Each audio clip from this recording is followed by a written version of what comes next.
สวัสดีค่ะวันนี้รายการพี่ละออมาคุยคลื่นเพื่อการศึกษาพระพุทธศาสนาและวัฒนธรรม 104.50 เมกะเฮิรตซ์วัดฝายหินนะคะก็มาพบกับพี่ละออนะคะรายการพี่ละออมาคุยวันนี้ก็เป็นวันอาทิตย์ที่29นะคะก็มาพบปะพูดคุยกันเหมือนเคยนะคะที่พี่ละออเคยพูดว่าวันนี้เราจะมาคุยกันนะคะหลายๆเรื่องนะคะแล้วก็จะมีการเดี๋ยวจะบอกบุญนะคะวันนี้เป็นวันอาทิตย์นะคะซึ่งตรงกับขึ้น4 ค่ำเดือน8นะเดือน8ส่วนมากเดือนหน้าก็จะเริ่มเข้าพรรษาแล้วเนาะตอนนี้ก็ทุกคนก็เตรียมนะคะบางคนก็เตรียมที่จะไปเข้าพรรษาที่ไหนหรือว่าจะไปถวายเทียนพรรษากันนะคะบางคนก็นัดเจอกันว่าจะไปถวายเทียนพรรษานะคะแล้วเราก็ทุกคนก็จะแล้วแต่นะความศรัทธาของแต่ละคนนะคะจะไปถวายเทียนที่ไหนก็ได้นะคะแต่ตอนเนี้ยพี่ละออจะมาบอกบุญว่าที่วัดฝายหินนะคะก็จะมีโครงการนะคะโครงการเขาเรียกว่าเป็นเขาเรียกว่าอะไรนะร่วมทำบุญนะคะทำหลังคาโบสถ์นะคะเพราะว่าหลังคาเนี่ยที่วัดฝายหินก็มีการรั่วน้ำฝนตกมาก็พระเนรก็อยู่ลำบากนะคะเขาบอกว่าเราก็มาร่วมปัจจัยกันนะคะร่วมกันทำบุญนะคะของวัดฝายหินนะคะเราก็จะไปอานิสงส์ของการที่เราได้สร้างเขาเรียกว่าหลังคาวัดนะทำให้ครอบครัวของเราเนี่ยเขาเรียกว่าอานิสงส์ตรงนั้นนะคะพี่เราเชื่อนะถ้าเราทำอะไรที่มันมุงหลังคาโบสถ์หลังคาวัดอันนู่นนี่นั่นแล้วแต่ทำบุญด้วยกระเบื้องด้วยอะไรก็แล้วแต่ที่มุงหลังคาจะทำให้เราครอบครัวเราอยู่เย็นเป็นสุขนะคะคิดอะไรก็เขาเรียกว่าไปอยู่ที่ไหนก็ไม่ร้อนอยู่ที่ไหนเราก็อยู่ใต้ร่มเงาของก็เรียกว่าถ้าเราทำกับวัดเนี่ยนะใต้ร่มเงาของพระพุทธศาสนาจะคุ้มครองเรานะคะพี่เราเชื่อแบบนั้นนะก็ร่วมทำบุญได้นะคะหมายเลขบัญชีนะคะเป็นหมายเลขบัญชีไทยพาณิชย์นะคะของพระครูสมุทรธีรเชษฐ์นะคะชัยชนะนะคะก็ไทยพาณิชย์นะคะหมายเลขบัญชีก็66745883436นะคะหรือถ้าใครอยากจะสอบถามนะคะว่าความเป็นมาหรือว่าจะต้องทำบุญแบบไหนต้องใช้หลังคาแบบไหนแล้วก็กระเบื้องถ้ากระบุงหลังคาจะใช้เมทัลชิปหรือว่าอะไรเนี่ยติดต่อสอบถามได้นะคะ0648989641นะคะติดต่อสอบถามได้นะคะรายละเอียดกับพระครูสมุทรนะคะธีรเชษฐ์ชัยชนะนะคะหรือชยนนท์โทนะคะก็โทรถามกันได้นะคะถามพระอาจารย์ได้นะคะก็0648989641นะคะถ้าบางคนไม่เข้าใจที่พี่ละออพูดว่ามุงหลังคาตรงไหนยังใดเราจะร่วมบุญแบบไหนนะคะหรือบางคนก็ตามกำลังเลยนะคะก็โอนไปที่บัญชีไทยพาณิชย์66745883436ได้เลยนะคะจะขึ้นชื่อพระครูสมุทรธีรเชษฐ์ชัยชนะนะคะก็เป็นโครงการอีกโครงการหนึ่งที่ดีๆนะคะก็คือหลังคาของวัดฝายหินเนี่ยมันเกิดชำรุดนะคะมันเกิดชำรุดนะคะก็ทำให้ถ้าเกิดเราร่วมปัจจัยกันนะคะแล้วก็ไปถวายหรือว่าโอนเข้าบัญชีพระอาจารย์ก็จะเอาปัจจัยตรงนั้นไปซื้ออุปกรณ์ที่จะมาต้องมาทำหนุนหลังคาหรือเขาเรียกว่าจ้างช่างนู่นนี่นั่นก็ตามเหตุปัจจัยของพระสงฆ์นะคะแต่ว่าเราได้ร่วมบุญไปแล้วเนี่ยอานิสงส์ตรงนั้นมันเกิดแล้วนะคะก็ช่วยกันนะคะให้พระสงฆ์น้องเนรหรือประชาชนญาติเขาเรียกว่าญาติธรรมนะคะที่ไปขึ้นไปทำบุญนะคะหรือฟังเทศฟังธรรมอะไรก็แล้วแต่นะคะไม่ต้องมานั่งหลบฝนซ้ายทีขวาทีแล้วก็มองหลังคาว่ามันจะรั่วมันจะหล่นตรงไหนนะคะตรงนี้ก็ถือว่ามันมีประโยชน์นะคะมันมีประโยชน์กับพระสงฆ์นะคะแล้วก็มีประโยชน์ต่อวัดนะคะดีกว่าเราเอา คือหอมกันคนละเล็กคนละน้อยก็ได้นะคะรวมพลังกันเนี่ยมันหลายๆคนละ10 20 100 200เนี่ยมันหลายๆคนเข้ามันก็จะได้ปัจจัยที่ก้อนโตนะคะเราไม่จำเป็นต้องว่าอู้ฉันไม่มีเงินทำน้อยได้น้อยทำมากได้มากนะคะก็แล้วแต่บางคนไม่มีเลยไม่มีก็ไม่เป็นไรโมทนาสาธุเราก็ได้อานิสงส์ตรงนั้นแล้วได้บุญตรงนั้นนะคะเพราะเขาบอกว่าบางทีการทำบุญเนี่ยบางคนเนี่ยเรามีแค่10 บาทนะเราก็ทำนะคะแต่เราไปเห็น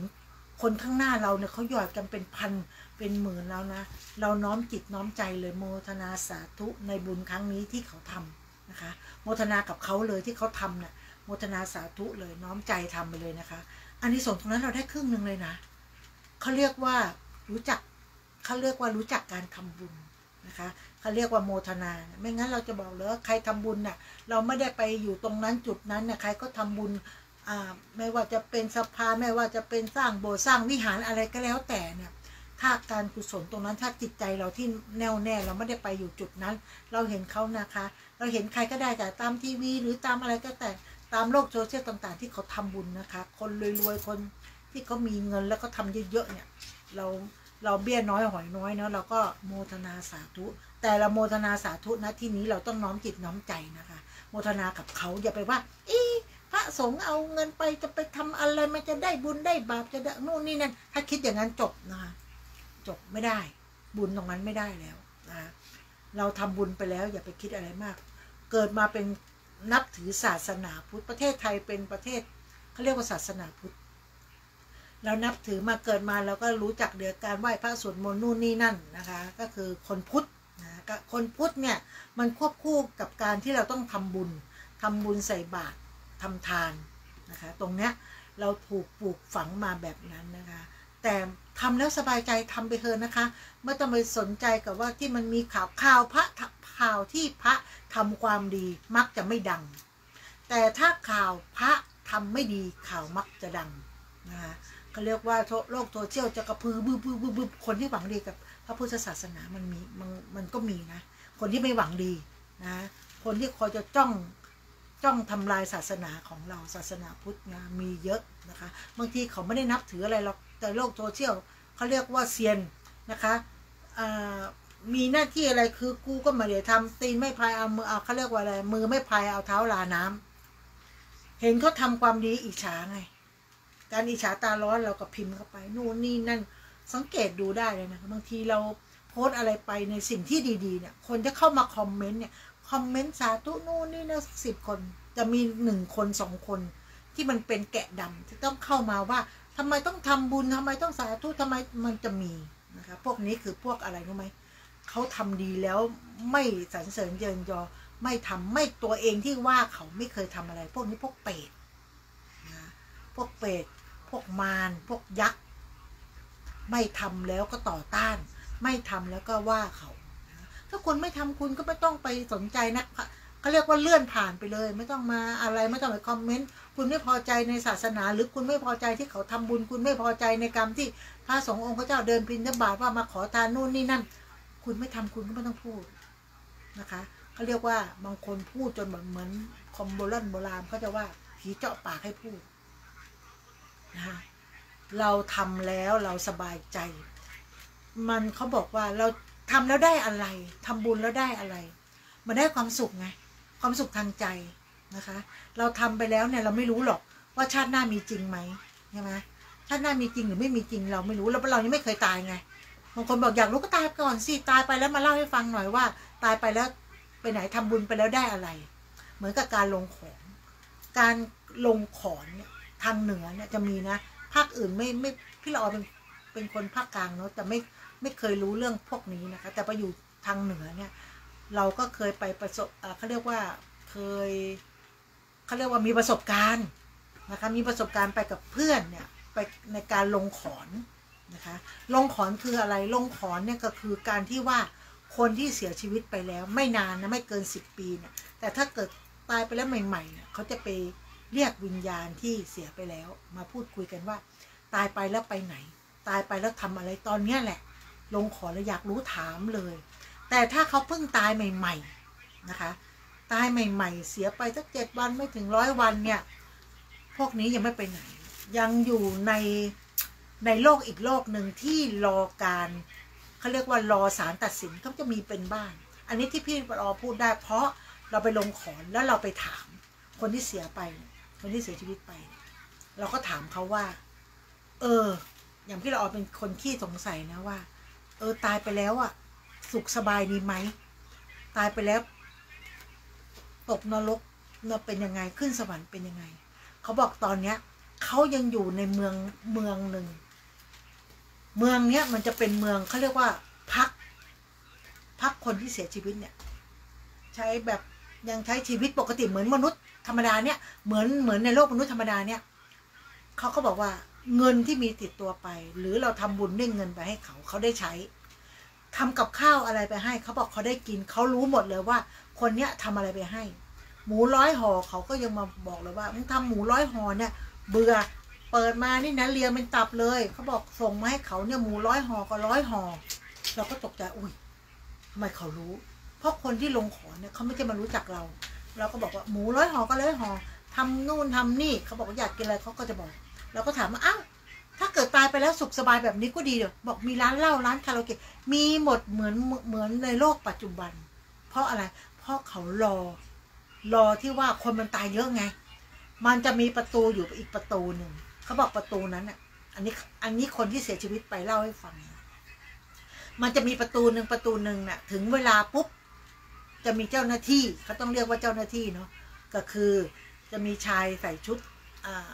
แดงหรืออะไรก็ไม่รู้อ่ะพี่จำไม่ได้ละจะมาเรียกชื่อนามสกุล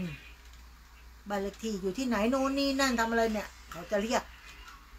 พอเรียกไปปุ๊บอันนั้นแหละเขาคือเราไม่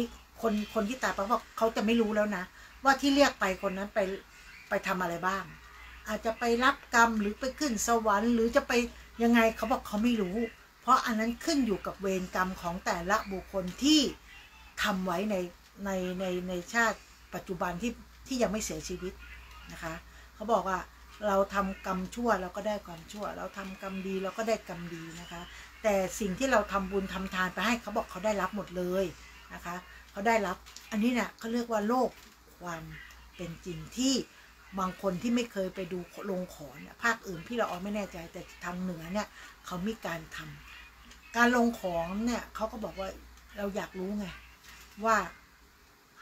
บางคนเนี่ยเขายังไม่ได้สั่งเสียเขาก็จะมาบอกว่าเขาตายไปไม่ต้องไปโทษคนอื่นนะกูตายเองกูเป็นลมตายนู่นนี่นั่นเขาก็จะมาบอกญาติพี่น้องเขาเพราะญาติพี่น้องเขาแคลงใจว่าทำไมใครมาทำให้ตายหรือแล้วทำไมไปอยู่ตรงนั้นทำไมมาอยู่ตรงนี้คนตายก็จะมาบอกว่าเขาเป็นอย่างนี้อย่างนี้นะแล้วก็โน่นนี่นั่นแล้วก็สั่งเสียกันนะคะว่ามีอะไรเขาก็บอกว่าตอนนี้เขาก็อยู่ทุกบ้านมีร้านเหล้ามีร้านคาราโอเกะมีร้านของเงินเขาก็เอาเงินไปใช้จ่ายนะไปใช้จ่ายในเมืองในโลกที่เขายังไม่ได้ตัดสินก็เหมือนกับการที่เราติดคุกนะคะเหมือนเราโดนคดีหนึ่งเนี่ยเราก็ไปติดคุกนะคะศาลยังไม่ตัดสินเราก็ยังไม่ไปที่ไหนแล้วก็ยังอยู่ที่เขาเรียกว่าอยู่ที่เรือนจำนะคะหรือว่าอยู่ที่โรงพักเพราะศาลยังไม่ตัดสินนะคะเราก็รออยู่ที่เรือนจำรอว่าศาลจะตัดสินแบบไหนยังไงขึ้นอยู่กับความผิดของเราขึ้นกับการที่เราทำความผิดอะไรมานะคะศาลจะมาตัดสินขึ้นบัลลังก์ตัดสินตอนนี้คือเขาก็ยังอยู่แบบกินนอนอยู่อย่างสบายเหมือนกันในโลกความเป็นจริงหรือในโลกความตายนะคะที่เขาบอกว่าตายไปต้องไปพักก่อนไปพักอยู่อีกหมู่บ้านหนึ่งนะคะเขาจะพักเอาไว้จะมาเรียกเอาไปรับกรรมนะคะอันนั้นเขาบอกเขาไม่เห็นนะคะแค่อยู่ตรงเนี้ยเขารับรู้ได้เขาบอกเขาก็เลยบอกว่าให้ทำบุญนะเกิดมาเป็นมนุษย์ให้ทำบุญทำทานนะมันสวดมนต์ไหว้พระเท่านั้นเองนะคะมันก็ไม่ได้หนักหนาสาหัสอะไรนะแต่พี่ละออเนี่ยพี่ละออก็พูดเนาะแต่การทำบุญทำทานพี่ละออทำตลอดนะมีโอกาสทำแต่สวดมนต์ไหว้พระเนี่ยมันก็เหนื่อยมามันก็เบาไปหน่อยนะคะก็ไม่ค่อยได้ทำนะคะแต่ก็ถ้ามีโอกาสก็จะทำนะคะจะทำตลอดสวดมนต์นั่งสมาธิอานิสงส์ตรงนี้มันดีมากๆนะคะการนั่งแล้วมันสบายแต่ถ้าเราไม่ง่วงนะบางทีเราไม่ไหวจริงๆแต่เราใจเราอยากสวดมนต์นะที่เราทำแบบไหนนอนไปแล้วก็พุทโธภาวนาไปเรื่อยคือร่างกายเราจะนั่งมันก็สับทั้งหมด เราไม่ไหวเราค้าขายมาเราเหนื่อยเนาะเราเพลียแดดโน่นนี่นั่นเราก็ไม่ไหวพอไม่ไหวปุ๊บอาบน้ำอาบท่าเสร็จตามันม้อยไปสวดมนต์เนี่ยเคยนะพี่ละออเคยแบบเลิกขายของเสร็จไปถึงบ้านปุ๊บหยิบหนังสือสวดมนต์มาบทเดิมอะนะโมเนี่ยนะโมตัสสะเนี่ยไม่รู้กี่จบคือท่องนะโมไปหลับไปฟีแล้วก็จะดุ้งมานะโมยังไม่ไปไหนนะโมอยู่นะ3 จบไม่ได้นะคะมันไม่ได้จริงๆคือมันหลับไปตอนไหนไม่รู้เราก็เลยในเมื่อมันร่างกายมันเพียงนี้เราขอนอนแล้วก็ทำจิตใจให้นิ่งๆแล้วก็พุทโธไปเรื่อยๆในเมื่อเรานั่งแล้วสวดมนต์ไม่ได้มันเพลียเราก็นอนไปแล้วก็บางคนเขาบอกเขานอนไม่หลับนะเขาจะนับ1แกะนกแกะนับ1 2 3 4เราก็เป็นพุทโธไปเรื่อยๆพอพุทโธไปเรื่อยๆมันก็จะหลับไปค่ะพุทโธหรือถ้ามาอย่างนั้นเราก็เปิดเพลงเปิดเพลงบทสวดมนต์นะคะฟังเข้าหูการนอนแล้วเปิดอะไรก็แล้วแต่เหมือนเปิดบทสวดมนต์ข้างหูมันจะเข้าไปในความฝันเลยนะมันจะฝันว่าเราสวดมนต์ได้ยินเสียงสวดมนต์มันจะอยู่ในภวังค์อยู่อย่างนั้นทั้งคืนนะคะมันเป็นอย่างนั้นจริงๆนะพี่ละออกเคยนะทำอย่างนั้นบ่อยหรือว่าถ้าเกิดว่าเราฟังเพลงมันก็จะเพลงบนอย่างนี้ถ้าเราไปฟังรายการหลอนมันก็จะหลอนทั้งคืนวิ่งหนีผีมันทั้งคืนแล้วฟังหลอนตอนนอนเราไม่เอาดีกว่าเราเปิดสวดมนต์ไปฟังพระท่านเทศไปนู่นนี่เดี๋ยวเราก็หลับแป๊บเดียวมันก็ไปแหละนะคะหรือถ้าไม่งั้นเราก็ไม่อยากฟังอะไรอยากนิ่งๆก็พุทโธไปเรื่อยๆนะคะการสวดมนต์ไหว้พระการนั่งสมาธิอยู่ตรงไหนทำได้หมดอย่างพระอาจารย์วิสุวัตเนี่ยท่านก็เคยบอกกับพี่ละอว่าพี่ละออยู่ตรงไหนก็ทำได้ยืนขายของก็ทำได้ก็คือยืนขายของอยู่ระหว่างเราทาหมาล่าเราไม่ได้คุยกับลูกค้าเราก็พุทโธนิ่งไปจับจดอยู่กับสิ่งของที่เราทำและขายแล้วเราก็ท่องไปนั่นคือสมาธิอย่างหนึ่งนะคะแล้วก็บอกได้ค่ะหนูว่าบางทีถ้าหนูคิดเครียดมาหนูก็พุทโธพยายามไม่คิดไม่อะไรไม่พูดไม่ฟุ้งไม่ซ่านก็คือพุทโธอันนั้นทำนะคะทำไม่ได้มุสาเลยคือเราขายของอยู่เนี่ยเราขายของอยู่เนี่ย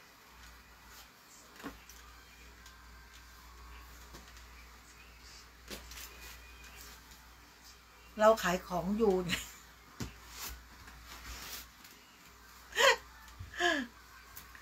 มันมีเรื่องตลกเราขายของอยู่เนี่ยเราก็สามารถที่จะยืนสมาธิได้นะคะทำจิตนิ่งๆนะคะเหมือนเราปิ้งมาล่าเนี่ยปิ้งไปเราไม่ได้คุยกับใครเนี่ยแล้วก็พุทโธถ้าสมาธิเรานิ่งหรือเราไม่ต้องพุทโธก็ได้บางทีจิตเราว่างจิตเรานิ่งเราทำอย่างนี้เราไม่ได้คิดอะไรเลยนะนั่นก็คือสมาธิอย่างหนึ่งนะคะเหมือนกับเราปั้นเมื่อก่อนเนี่ยพี่ละอเคยปั้นอะไรดินน้ำมันปั้นเป็นรูปเป็นปู่ฤาษีนะอยู่วันหนึ่งก็นึกอยากจะปั้นขึ้นมาก็หยิบดินน้ำมันหยิบดินน้ำมันขึ้นมานะคะหยิบดินน้ำมันขึ้นมาแล้วเราก็มาปั้นมันเพลินนะคะการที่เราจิตใจเรามุ่งไปอยู่ตรงนั้นเรานั่งทำมันไม่หิวนะการสมาธิในการที่แบบนั่งปั้นค่อยวิเคราะห์โดยที่เราไม่ได้ฟังอะไรไม่เปิดเพลงไม่อะไรทั้งสิ้นเลยแล้วเราอยู่กับการที่เราปั้นสิ่งที่เราทำอยู่ตรงหน้าเราทำไปเรื่อยๆโดยไม่มีใครมารบกวนเรานะแล้วก็ทำสมาธินิ่งเราไม่หิวข้าวเราไม่หิวน้ำเราไม่อะไรเลยนะเราสามารถอยู่กับมันตรงนั้นได้เป็นวันๆพี่ละออเลยไม่แปลกใจว่าเนาะคนที่เขาทำศิลปะงานศิลปะทำไมเขาอยู่เป็นห้องพี่ละออเคยไปคนรู้จักบ้านหนึ่งเนาะเขาก็จะแบบสร้างห้องเป็นห้องกระจกเลยห้องนี้ห้องหนึ่งคนนี้ลูกคนนี้ลูกคนนี้เขาอยู่ในห้องของเขาโดยที่เขาไม่ยุ่งอะไรกับใครเขาก็อยู่ของเขาได้แบบสมาธิเขาจะนิ่งอยู่ตรงนั้นพี่ละออเข้าใจได้เลยเพราะว่าเราเคยทำนั่นคือการสมาธิอย่างสมาธินี่มันมีหลายแบบนะหลายแบบจริงๆที่เราจะทำนะคะมุ่งมั่นที่จะทำสมาธิเนี่ยมันไม่จำเป็นว่าคุณบอกว่าไม่มีเวลาเลยวันนี้ฉันทำไม่ได้พระอาจารย์วิสุวัตบอกไม่ทำได้หมดคุณจะทำอาชีพอะไรทำงานอะไรไม่ว่าคุณจะเดินจงกรมหรือว่าคุณจะไปไหน จิตเรานิ่งอย่างเดียวแล้วเรามันจะมีสมาธิบางคนเนี่ยฟุ้งซ่านนะไม่มีสมาธิเราพูดแบบนี้แล้วเขาก็ไม่เข้าใจเราบางทีก็ลุกลนเราต้องเตือนสติเขานะสติหยุดสติต้องเตือนเขาสติเขาก็ค่อยๆแบบจากที่เขาอารมณ์ร้อนอยู่เราไปดึงสติเขานะให้เขารู้ตัวเองไปเขย่าไปนู่นนี่นั่นเขาดึงสติเขามาคนเราถ้าไม่มีสตินะคะเหตุการณ์ต่างๆมันจะเกิดขึ้นกับตัวเราได้ง่ายนะและแล้วเนี่ยการที่เรามีสตินะคะมันดีแต่บางคนวัยรุ่นสมัยนี้ที่เขาอารมณ์ร้อนนู่นนี่นั่นโอ้ยอย่างดูคลิปเห็นไหมขับรถแซงปาดหน้าหน่อยรู้ลงจากรถมาเลยปุ๊บไปเคาะกระจกเขาถามว่าปาดหน้าผมทำไมคุณขับแบบนี้มันอันตรายนู่นนี่นั่นไปด่าเขาแล้วก็เดินกลับคนหัวร้อนเจอคนหัวร้อนกว่าขนาดเมียห้ามแล้วก็ไม่ฟังห้ามลงจากรถไปไอ้นั่นกำลังเดินหินหลังอยู่ลงจากรถไปได้ซัดซะน่วมเลยนะคะซัดจนไอ้คนที่มาท้าเขามาด่าเขาตัวเล็กตัวผอมสูงแล้วคุณเก่งคุณคิดว่าคุณเก่งคนเดียวไปเจอคนที่หัวร้อนกว่าสู้เขาไม่ได้เขาซัดเอาน่วมนะไปลงไปกองกับพื้นนะทำอะไรไม่ได้เลยเสร็จแล้วยังปากนี้จะเดินไปหาเขาอีกนะเขาไม่มีสติแล้วไงคนแรกขนาดเมียไปดึงว่าพอแล้วมันเจ็บแล้วพอแล้วไปคว้ามีดมาจะไปฟันเขาเมียดึงสติกลับมาได้นะไม่งั้นคนนั้นตายแน่ๆใครตายคนที่มาท้าตายและไอ้คนที่สติร้อนกว่าที่เมียดึงแล้วนั่นดีนะที่มีเมียไปด้วยเมียสามารถดึงสติผัวได้ว่าเขาเจ็บมากแล้วพอดึงผัวกลับไปขึ้นรถไม่ต้องเกิดเหตุการณ์ที่ไปฟันเขาจนตายอันนี้คือสติเพราะคุณไม่มีสติแล้วไงเขามาหาเรื่องเราคนอารมณ์ร้อนมันพูดปล่อยมันไปแล้วก็ปล่อยมันไปอย่าเราไม่ต้องไปตามเราไม่รู้ว่าเขามีอาวุธหรือเรามีอาวุธไม่บางคนเนี่ยมีอาวุธอยู่ในมือมันย่ามใจไงอ๋อมึงเก่งเหรอนั่นแหละเขาบอกว่าคนเราไม่มีสติเหมือนบางคนเนี่ยพกปืนพกมีดติดตัวเขาบอกว่าขาข้างหนึ่งมันอยู่ในคุกแล้วนะคะยิ่งคนอารมณ์ร้อนด้วยยิ่งแล้วใหญ่เลยนะคะหาอะไรได้เพราะเขาไม่มีสติไงอารมณ์ร้อนแล้วดึงสติไม่อยู่เราต้องดึงสติตัวเราเองไม่ต้องให้ใครมาดึงสติตัวเองต้องมีสติปล่อยมันไปไม่ต้องมีเหตุร้ายปล่อยมันไปไม่อยากจะพูดแล้วปล่อยมันก็ไม่มีเหตุการณ์ไม่ต้องมาเสียเวลานะคะไม่ต้องเจ็บตัวไม่ต้องเสียเวลาทำมาหากินต้องไปโรงพักต้องไปว่าใครผิดใครถูกนะคะโน่นนี่มันไม่ใช่เรื่องแค่ตรงนั้นมันจะมีเป็นอะไรที่ยาวเหยียดมาจากสติดังนั้นอารมณ์ล้วนๆนะและแล้วนะถ้าคนเราที่มันห่างวัดนะคะห่างการปฏิบัตินะคะไม่เคยได้ฟังธรรมะไม่เคยได้ฟังอะไรคนไม่เคยแบบถูกปลูกฝังมาให้อารมณ์เย็นนะปลูกฝังมาตั้งแต่ตัวเล็กๆน้อยๆมันเลยพ่อแม่เนี่ยเป็นบ้านหลังแรกของลูกนะคะเราอบรมยังไงคือหนึ่งเราต้องบอกว่าศาสนาพุทธนะคะเราต้องสวดมนต์ไหว้พระการทำบุญใส่บาตรทุกอย่างมันต้องมีการเจริญสมาธิสติต้องมาก่อนทำอะไรก็แต่ให้อารมณ์เย็นรู้จักให้อภัยรู้จักที่จะแบบว่าไม่ไปโวยวายไม่กดดันไม่นู่นนี่นั่นหลายๆเรื่องคือบ้านหลังแรกต้องสอนแต่ถ้าพ่อแม่ยุยงดีเลยลูกไปตีเขาเก่งจังเลยลูกไปตีเขาได้เด็กเป็นผ้าขาวเขาไม่รู้หรอกเราไปตีเขาเนี่ยไปหาเรื่องเขาพ่อแม่ดีใจเก่งจังเลยลูกเก่งจังเลยเด็กก็จะจำว่าสิ่งนี้มันถูกต้องเราทำแล้วเราเป็นฮีโร่ของพ่อแม่อีกหน่อยพอไม่มีเพื่อนฝูงพอเราทำปุ๊บเป็นฮีโร่ของเพื่อนเด็กจะฝังเขาจะจำพ่อแม่ไม่ได้สอนว่าอย่าไปทำเขาเนอะลูกนะคะเราต้องคุยกันมีสติเขาร้อนมาเราต้องเย็นนะคะมันจะได้ไม่เกิดเรื่องแต่ไม่ใช่ว่าไปอ่อนน้อมถ่อมตนได้แต่อย่าไปทำอ่อนแอให้เขาเห็นแล้วต้องสอนลูกว่าไม่ใช่ไปยอมให้เขากลั่นแกล้งรังแกไปโรงเรียนแล้วเขาตีเอาไม่ใช่เราต้องไม่อ่อนนะคะไม่อ่อนต่อคู่กรณีแต่เราไม่ก้าวร้าวนะคะเราต้องสอนให้เป็นด้วยนะไม่ใช่ว่าเราไปยอมเขาทุกอย่างไม่ยอมสิ่งอะไรก็แล้วแต่เราไม่ยอมเราพูดได้เหตุและผลพี่ละออเนี่ยจะพ่อเนี่ยจะสอนพี่ละออมาตลอดทำอะไรต้องมีเหตุผลพี่ละออจะจำอยู่ในหัวเลยว่า ทุกอย่างมันต้องมีเหตุและผลไม่ว่าอะไรก็แล้วแต่มันต้องไม่มีอะไรได้มาฟรีๆนะคะต้องมีเหตุและผลเราก็มาสอนลูกสอนหลานเราได้ว่าจะทำอะไรก็แล้วแต่ต้องมีเหตุผลนะคะก่อนที่จะมาเถียงพ่อเถียงแม่ก่อนที่จะมาเถียงคนนู้นคนนี้คุณมีเหตุผลพอหรือเปล่าคุณนำไปกลับไปคิดตัวเหตุผลของคุณเพียงพอแค่ไหนเท่านั้นเองนะคะพ่อแม่ครอบครัวแรกต้องสอนลูกให้มีสติรู้จักให้อภัยรู้จักไม่จะไปแบบโอ้ยลูกฉันเป็นคนดีเด็กลูกทุกคนเด็กทุกคนอยู่กับพ่อแม่เป็นเด็กดีหมดอยู่ในสายตาพ่อแม่เขาไม่ผิดพ่อแม่ไม่ผิดนะเพราะเขาอยู่ต่อหน้าเราเนี่ยอยู่ในบ้านเขาเป็นเด็กเรียบร้อยเป็นเด็กที่เชื่อฟังพูดเขาเรียกว่านอนสอนง่ายไม่เคยก้าวร้าวให้พ่อแม่เห็นแต่ออกไปข้างนอกเราไม่รู้ไงเขาอาจจะแบบกลัวพ่อแม่เนาะแต่ออกไปข้างนอกแล้วกูเป็นนักเลงใหญ่โตนู่นนี่นั่นนะคะไปด่าพ่อล่อแม่ไปไล่ฟันไล่ตีไล่แทงลูกฉันเป็นคนดีหมดเพราะอยู่ในบ้านเขาเป็นคนดีไงแต่เราไม่รู้พฤติกรรมของลูกเลยว่าอยู่นอกบ้านเขาเป็นยังไงต้องให้คนอื่นอะไรมาบอกเวลาเขามาบอกเราจะต้องเชื่อคนอื่นแต่ต้องฟังหูไว้หูนะไม่ใช่ไปฟังเขาอย่างเดียวไม่ฟังลูกเรามันก็ไม่ใช่นะคะทุกอย่างมันต้องมีเหตุและผลเราก็ต้องฟังเราต้องดูด้วยนะคะทุกวันนี้นะคะตบตีไล่ฟันโน่นนี่นั่นกันไป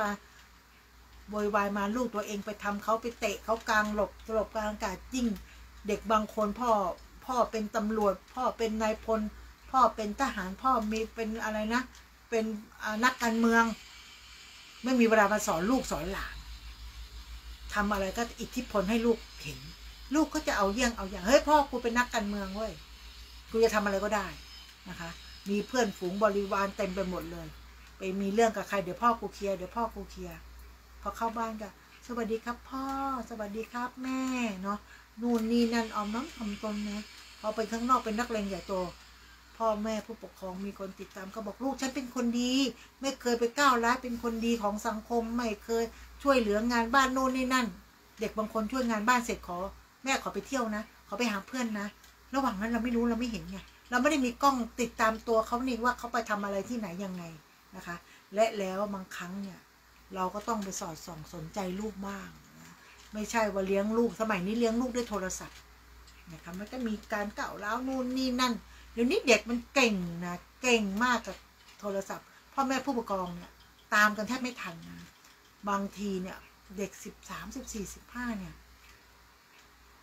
ทีมันเก่งเกินนะเก่งเกินฉลาดเกินก็มีนะคะมันก็คือหลายเหตุและหลายปัจจัยบางทีมันต้องดูนะเด็กก็ไม่มีเมื่อเราคิดง่ายๆเราเป็นผู้ใหญ่เราคิดแค่ว่าตอนเรา13 14 15เราความคิดเราคิดว่าเราเป็นผู้ใหญ่แล้วนะเรารับผิดชอบตัวเองได้ฉันทำนู่นนี่ได้ปีกล้าขาแข็งว่างั้นแต่เนาะแต่จริงๆแล้วก็เอาตัวไม่รอดนะเอาตัวไม่รอดลองให้ไปเผชิญชีวิตด้วยตัวเองทำยังไงก็ไม่รอดนะบางทีเด็กบางคนสอนไปก็แค่นั้นไม่ฟังพ่อแม่ต้องเป็นตัวอย่างที่ดีนะคะสถาบันครอบครัวต้องเป็นสถาบันที่ดีครอบครัวต้องเป็นที่ดีพาลูกตื่นเช้ามาใส่บาตรพี่ละออนนี่โดนใส่บาตรทุกเช้าเลยตื่นมาตี 5เนี่ยแม่หุงข้าวทำกับข้าวปุ๊บไปใส่บาตรไปใส่กับย่านะคะย่าเขาจะใส่ทุกเช้าแม่ก็จะทำให้ย่าเราก็จะไปนั่งใส่บาตรกับย่าหรือแม่ไปใส่บาตรเราก็ต้องใส่บาตรทุกเช้าแล้วพี่แม่เขาจะใส่สมัยก่อนเนี่ยเขาจะมีขันข้าวเนาะขันข้าวเอาข้าวใส่จนเต็มเลยถ้าเราไม่มีกับข้าวก็ไม่เป็นมีแต่ข้าวก็เอามะลิเอาดอกมะลิเนี่ยวางที่ขันข้าวก็จะมีไข่ต้มเราเลี้ยงเป็ดเลี้ยงไก่เนาะก็จะต้มไข่แล้วก็ผ่าซี่แล้วก็เรียงไว้ที่ขันข้าวนะคะที่ขันข้าวมีแค่นั้นจริงๆเสร็จแล้วเราก็ตักข้าวรวมทั้งไข่ที่ผ่าสวยๆเลยนะตักใส่บาตรเพราะพระฉันในบาตรอยู่แล้วไงพอต่อมายุคสมัยมันเปลี่ยนไปปุ๊บก็ทำกับข้าวใส่ถุงใส่ปิ่นโตนะคะใส่ถุงใส่ปิ่นโตไปแล้วก็ไปแยกข้าวก็ใส่ข้าวกับก็ใส่กับทำอย่างนี้เป็นประจำเราต้องปลูกฝังนะคะให้กับการที่สมัยก่อนเนี่ยมันไม่ต้องมาดิ้นรนแข่งแย่งชิงดีกันเหมือนสมัยนี้นะคะสมัยก่อนไม่ต้องไปแบบไปซื้ออะไรนะหมูซื้ออะไรไม่ คือสมัยก่อนเด็กๆเขามีเวลาที่จะตื่นมาใส่บาตรเพราะพ่อแม่เนี่ยอย่างพ่อไปทำงานนะคะก็ตื่นตอนเช้ามาแม่อยู่บ้านเป็นแม่บ้านก็ตื่นมาก็ทำกับข้าวก็มีเวลาที่จะใส่บาตรตอนเช้าไม่ต้องมาขนขวายเช้าไปตลาดต้องรีบกลับมานู่นนี่นั่นนะคะช่วงตอนวัยเด็กนะ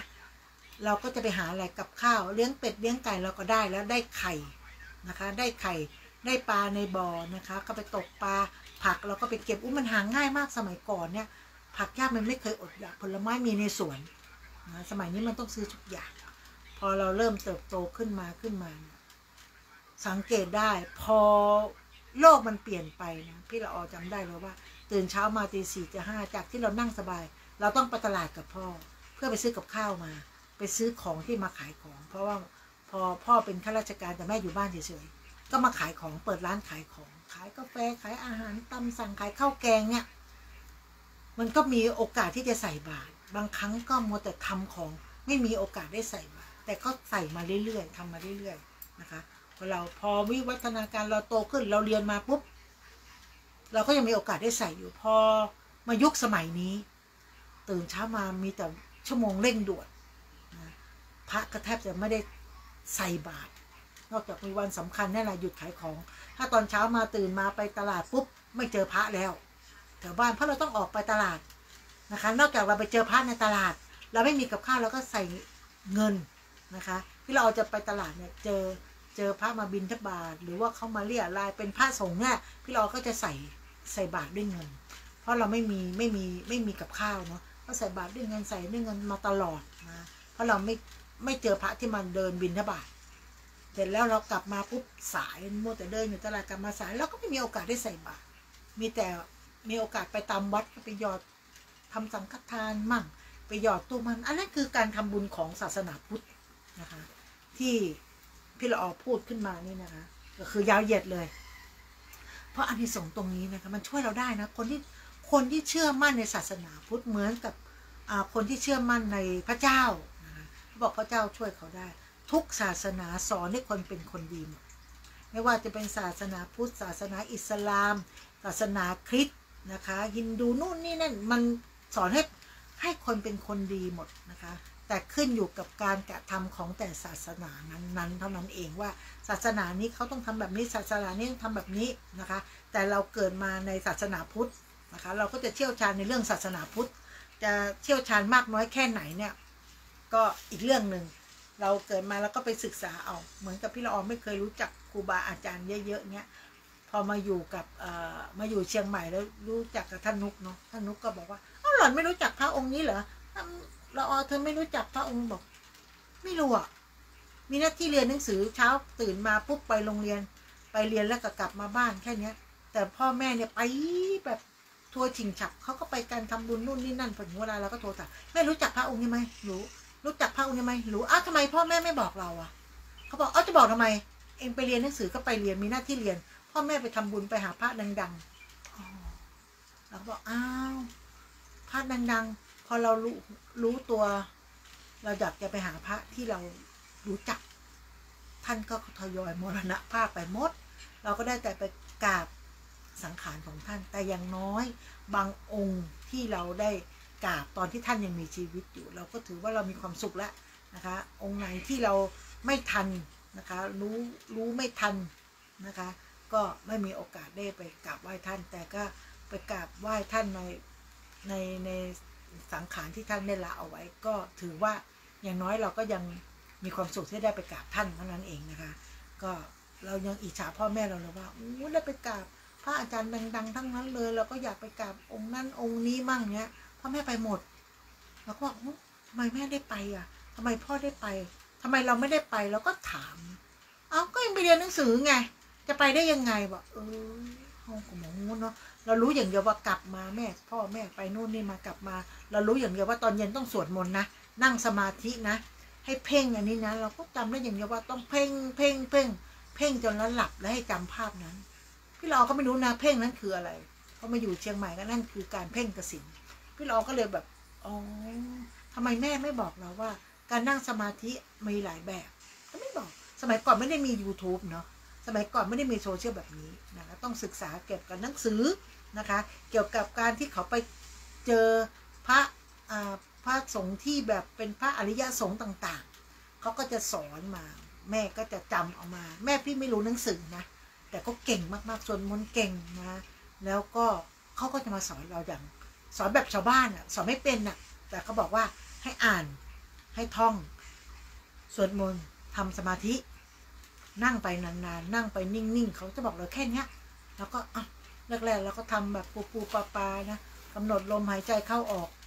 เขาก็ไม่ได้บอกเราเขาบอกให้นั่งนิ่งๆหายใจเข้าหายใจออกเป็นพุทโธพุทโธไปเรื่อยๆแล้วก็ให้เพ่งไปอย่าเห็นอะไรใกล้ให้นิ่งให้เฉยอย่าไปคล้อยตามอย่าไป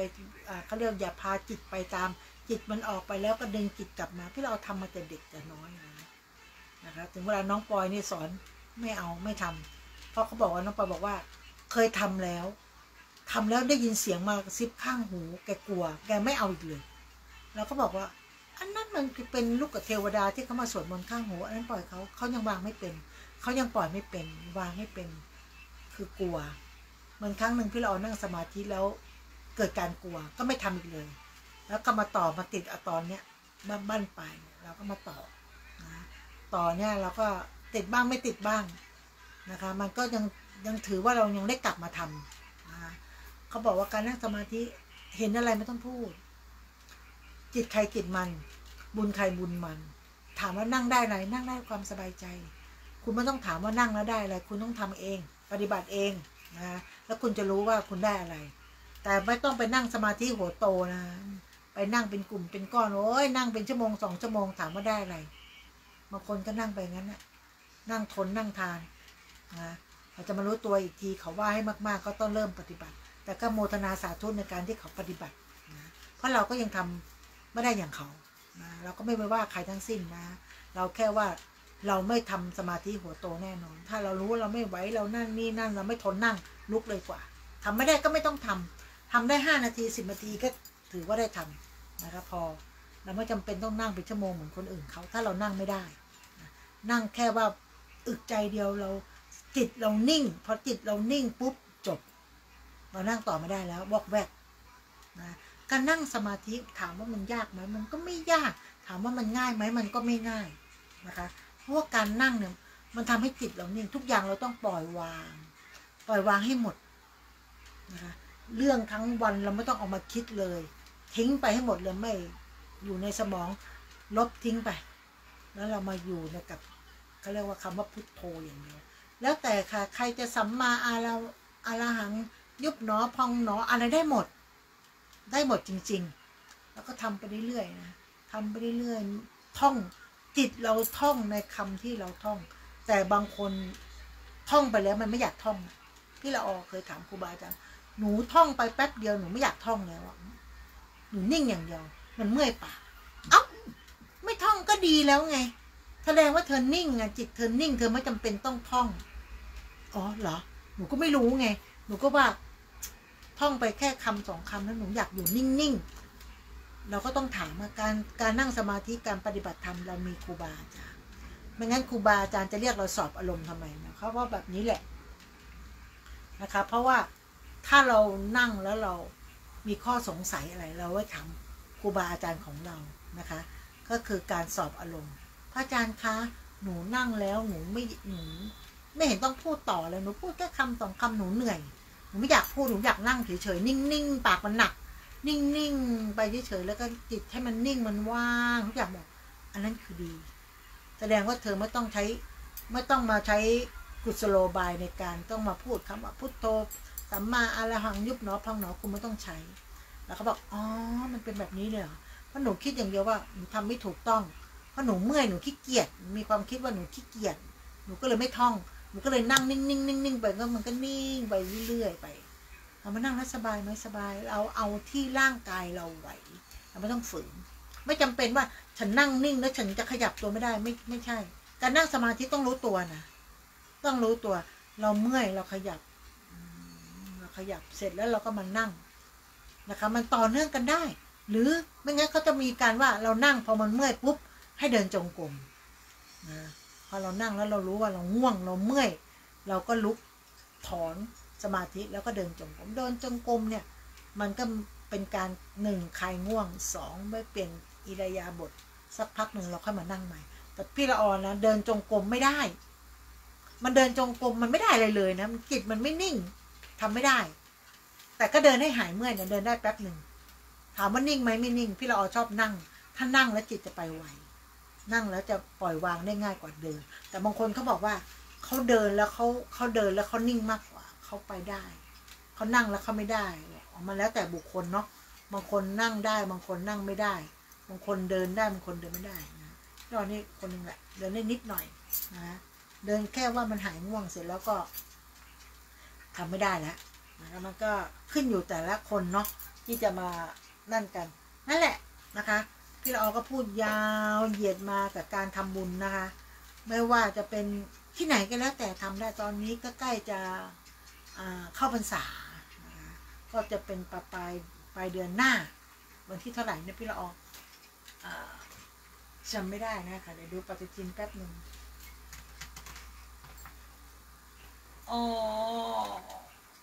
เข้าพรรษ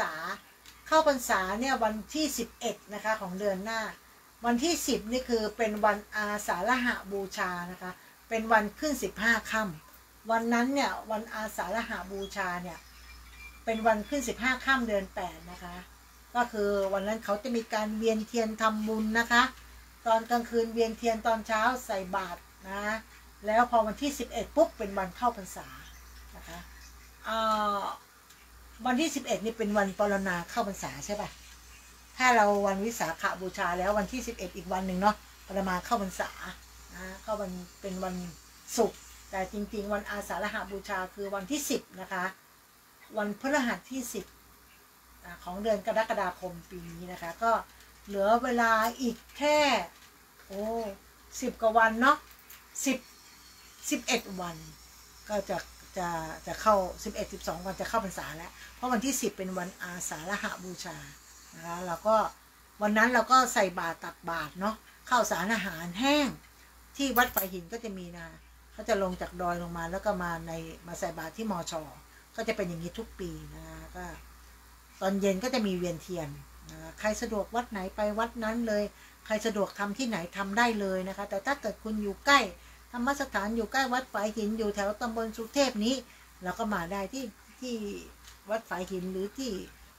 วัดศรีโสดาได้หมดนะคะทำได้หมดเอาความสะดวกของแต่ละบุคคลพี่ละออไม่จำเป็นต้องว่าต้องมาที่นี่นะไม่เอาความสะดวกของแต่ละบุคคลใครใกล้ที่ไหนทำที่นั่นใครใกล้อยู่วัดไหนทำวัดนั้นนะไม่ใช่ว่าอยู่วัดนี้จะไปทำปูนมันไกลนะคะใกล้ที่ไหนทำที่นั่นอันที่สองได้เหมือนกันหมดมันขึ้นอยู่ที่ใจของเรานะว่าคุณตั้งใจที่จะทำบุญหรือเปล่าตั้งใจที่อานิสงส์ที่การในใส่บาตรครั้งนั้นหรือเปล่าแค่นั้นเองไม่มีอะไรมากมายนะก็ถือว่าดีนะเราก็พูดจะไล่ยาวเลยเนาะก็อย่าลืมนะคะทำหลังคานะคะที่วัดฝายหินนะคะติดต่อสอบถามได้นะคะที่เบอร์0648989641นะคะอยากจะรู้นะคะก็โทรไปที่พระครูสมุทรธีรเชษฐ์นะคะชัยชนะอยากจะไปสอบถามท่านว่าเราจะทำแบบไหนจะซื้อกระเบื้องหรือว่าจะไปซื้อเมทัลชิปหรืออะไรก็แล้วแต่สอบถามท่านได้ว่าเราจะต้องสั่งแบบไหนหรือว่ามันเขาเรียกว่าอะไรนะเป็นแผ่นละเท่าไหร่อันนี้สอบถามท่านได้นะคะหรือถ้าใครสะดวกที่แบบว่าไม่อยากรู้แต่หลักร่วมบุญนะคะก็ไปที่ไทยพาณิชย์นะคะ66745884436นะ67745884436นะคะอันนี้ก็โอนเข้าบัญชีไทยพาณิชย์ได้เลยหมายเลขบัญชีก็พระครูสมุทรธีรเชษฐ์นะคะชัยชนะหรือชยนนโทนะคะหรือนามสกุลอีกทีก็คือชัยชนะอันนั้นก็คือถ้าเรารู้จักกับท่านโอปอก็ทำบุญเสร็จแล้วก็วงเล็บสักหน่อยหนึ่งนะคะว่าทำบุญสร้างหลังคานะคะทำไมเหรอทำบุญสร้างหลังคานะคะก็โมทนาสาธุกับทุกคนที่ร่วมทำบุญได้นะคะแล้วก็มีอะไรอีกนะคะ มีอะไรอีกหรือจะร่วมทำบุญกับทางธรรมสถานก็ได้นะคะธรรมสถานนี่ก็จะเป็นหมายเลขบัญชีอันนี้ก็จะเป็นอะไรนะสังฆทานทิพย์หรือสัตตสังฆทานนะคะก็โอนมาได้นะคะที่ไปไหนหมายเลขบัญชีหาไม่เจอแป๊บหนึ่งนะเดี๋ยวก่อนนะคะหมายเลขบัญชีมันเยอะหาไม่เจอซะงั้นก็เข้าไปที่ Facebook ก็ได้นะคะธรรมสถานก็จะมีหมายเลขบัญชีอยู่ตรงนั้นนะคะพี่ละออเก็บไว้ตรงเนี้ยหาไม่เจอละใช่มันว่ะก็เข้าไปที่ Facebook ก็ได้นะคะธรรมสถานเดี๋ยวก็จะเจอนะคะว่า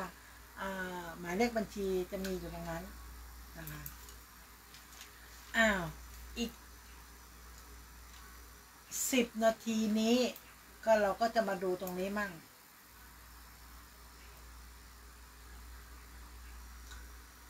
เขาก็จะบอกว่าชาวบ้านฝากมารถขนดินขนทรายเส้นฟ้าห้าม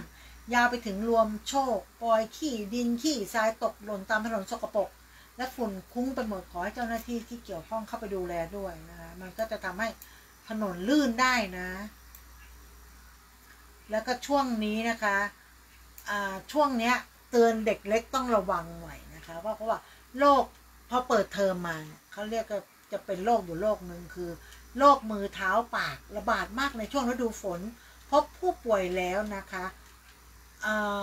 2.1 หมื่นรายนะคะเขาบอกว่าระบาดในช่วงฤดูฝนนี่แหละนะคะมันก็เด็กเล็กเนี่ยมันจะเป็นแบบจุดๆเนาะอันตรายนะ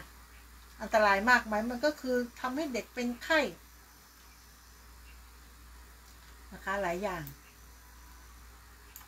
ก็ต้องระวังนะ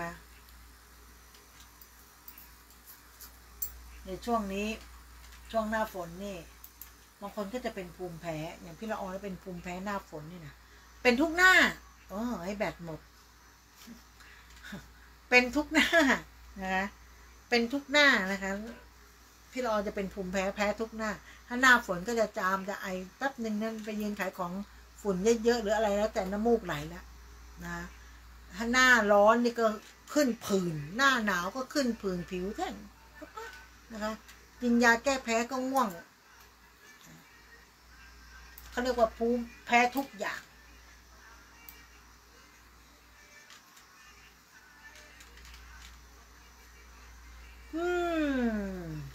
เชียงใหม่แล้วก็พูดไปแล้วเนาะเชียงรายแล้วก็พูดไปแล้วนะคะตอนนี้ใครว่างๆก็ไปได้นะครัวคุณต้อยนะคะที่แอร์พอร์ต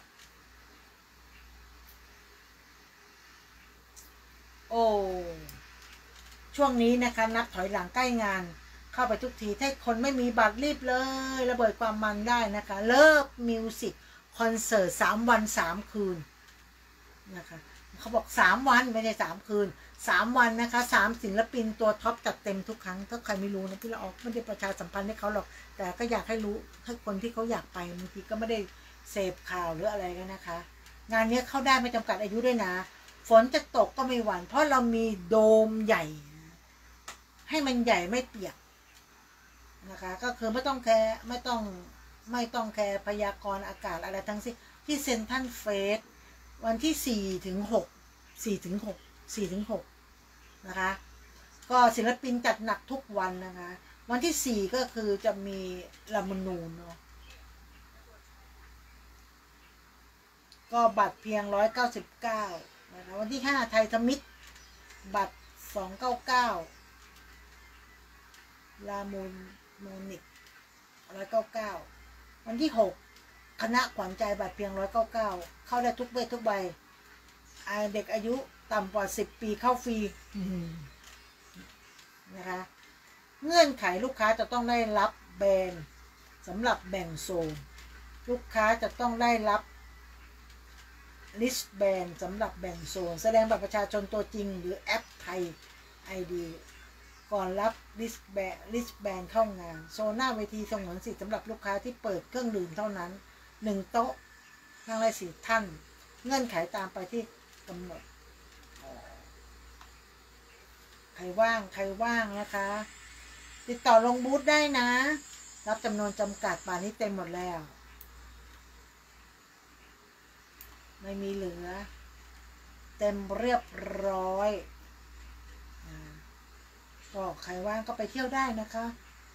ไปดูคอนเสิร์ตนะคะอย่าไปตีกันอย่าไปตีกันเท่านั้นเองตอนนี้ก็ตึงราคาก๊าซถุงต้ม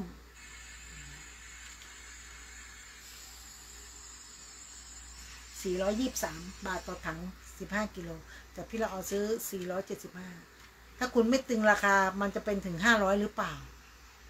ตายถ้าแก๊สแพงๆนี่2-3 วันเนี่ยอาทิตย์หนึ่งแทบจะเกือบ2 ถังอาทิตย์ไม่ถึงอาทิตย์เลย1 ถังก็ยังดีหน่อยถึง30 กันยาแล้วก็ถึงเวลานั้นค่อยมาว่ากันอีกทีนะว่าเขาจะขึ้นราคาหรือไม่ตึงราคา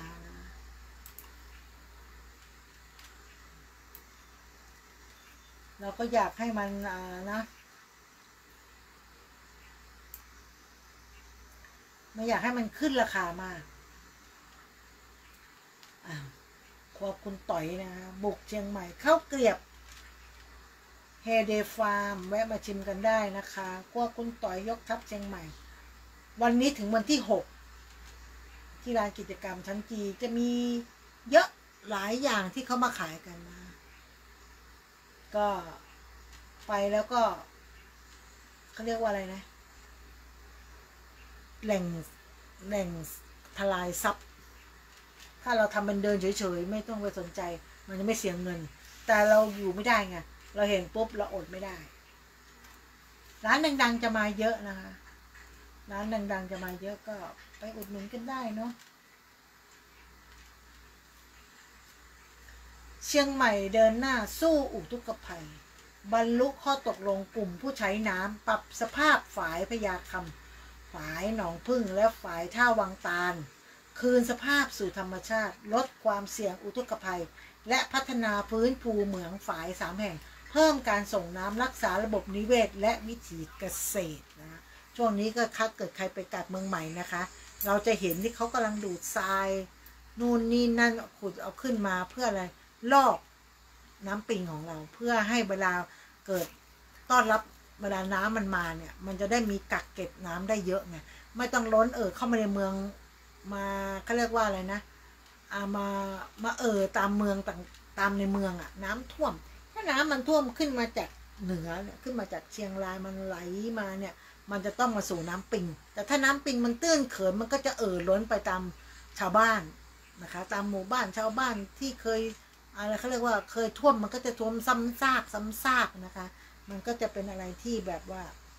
คนที่อยู่เนาะมันก็น่าเห็นใจนะทุกอย่างมันซื้อมาด้วยเงินหมดไม่ได้มาฟรีๆนะก็ขอให้ผู้ที่เกี่ยวข้องเจ้าหน้าที่ที่เกี่ยวข้องก็ดำเนินการให้เสร็จไวทันที่เกิดว่าเข้าหน้าฝนจริงๆนะเข้าหน้าฝนแบบเต็มรูปแบบนะคะเพราะว่าฝนเนี่ยมันไหลลงมาเราก็อยากมีที่นะคะว่ากักเก็บน้ำได้ถ้าเกิดน้ำปิงมันตื้นมันก็ทำลำบากนะคะ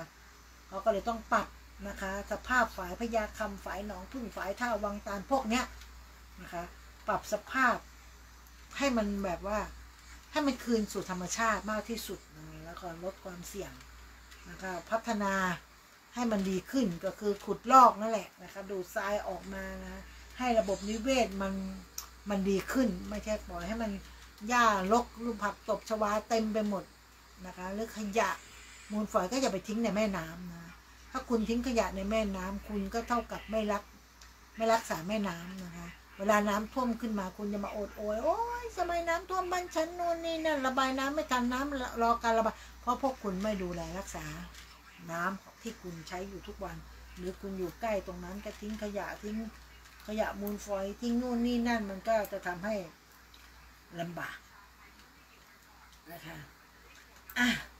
ส่วนเชียงใหม่ร้านกัญชาทยอยปิดกิจการชั่วคราววันทำผิดกฎหมายขอรัฐบาลเร่งออกกฎเกณฑ์ให้ชัดเจนเผยยิ่งยื้อนานยิ่งกระทบหนักลงทุนไปมากสต็อกเหลือเพียบจริงนะบางคนพี่ละออเห็นนะเขาเปิดร้านกัญชากันเยอะมากเลยอยู่ๆเนี่ยกฎหมายตอนนั้นกฎหมายบอกว่าฟรีสไตล์ขายได้ไม่ผิดพอหลังจากนั้นมาไม่นานใบกระท่อมทำไมไม่นั่นคนเมากระท่อมกันเยอะมากๆเลยนะกระท่อมก็น่าจะเป็นอะไรที่ผิดกฎหมายเพราะว่ากัญชามันรักษาได้นะก็เริ่มปิดกิจการเพราะว่าได้ข่าวมาว่ารัฐบาลจะบอกว่าใบกัญชาเนี่ยมันผิดกฎหมายเป็นดอกนะคะที่เป็นดอกถ้าใครมีไว้ครอบครองเขาบอกว่าเริ่มผิดกฎหมายจะไม่เขาเรียกว่าก็ต้องทยอยกันปิดเพราะเราไม่รู้ว่ามันผิดกฎหมายหรือไม่ผิดกฎหมายนะคะเกิดเปิดไปแล้วมาจับเขาเนี่ยมันไม่คุ้มกันเพราะอีกอย่างหนึ่งบางคนเขาก็สต็อกสินค้าไว้เยอะและระบายออกไม่ได้ปิดกิจการระบายออกไม่ได้สินค้าตรงนั้นจะทำยังไงนะคะรัฐบาลจะต้องไปถ้าเกิดเขาสต็อกดอกเอาไว้รัฐบาลจะต้องเข้าไปซื้อนะคะไปซื้อของประชาชนที่เขาสต็อกสินค้าที่เป็นกัญชาไปซื้อเขามาแล้วก็ไปสกัดทำยาอะไรก็ว่ากันไปแต่ไปซื้อจากชาวบ้านเพราะชาวบ้านก็ลงทุนไปแล้วไงเพราะว่ากัญชาถูกกฎหมายมาไม่เท่าไหร่ปี2 ปีเองมั้งถูกกฎหมายไม่นานเริ่มผิดกฎหมายแล้วคนที่เขาลงทุนไปเนี่ยบาดเจ็บสาหัสนะครับบางคนก็บอกหมดเนื้อหมดตัวกันไปเลยก็ต้องช่วยกันนะคะช่วยกัน